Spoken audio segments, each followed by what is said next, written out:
Merci à vous d'être avec nous sur Magic TV, c'est l'heure du bulletin.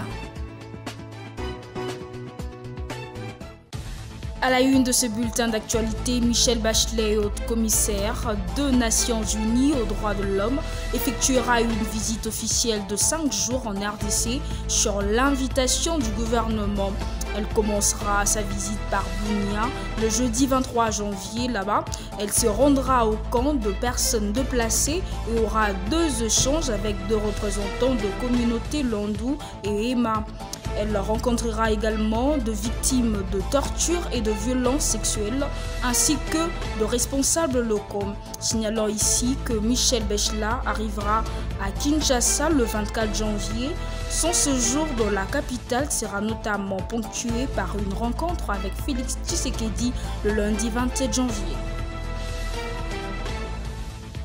L'attention était vive à l'Institut facultaire des sciences de l'information et de la communication, IFASIC en sigle, où les étudiants ont protesté ce lundi 20 janvier contre la hausse de frais académiques. Alors qu'il tentait de calmer la situation, Rigobert Mokeni Lapes, recteur de l'IFASIC, a été violemment pris à partie par des étudiants qui n'ont pas hésité à lancer à son endroit des projectiles. Les frais académiques tels que fixés par les autorités académiques ont subi une augmentation de plus de 300 000 francs congolais.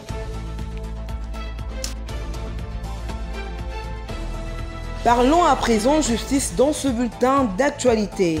Le tribunal militaire de garnison d'Eluturi a condamné de 10 ans de prison 2 civils accusés de participer à un mouvement insurrectionnel.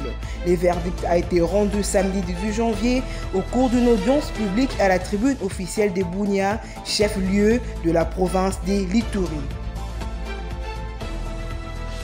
En dehors de nos frontières, rendez-vous au Nigeria où une véritable tragédie a eu lieu ce lundi 20 janvier 2020.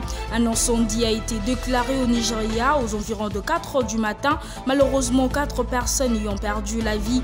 Les dégâts matériels sont importants. L'on dénombre de nombreux magasins et véhicules ravagés par l'incendie. Selon le service d'urgence locaux, il s'agit de l'incendie d'un oléoduc qui a été attaqué par des pilleurs de carburant près de Lagos.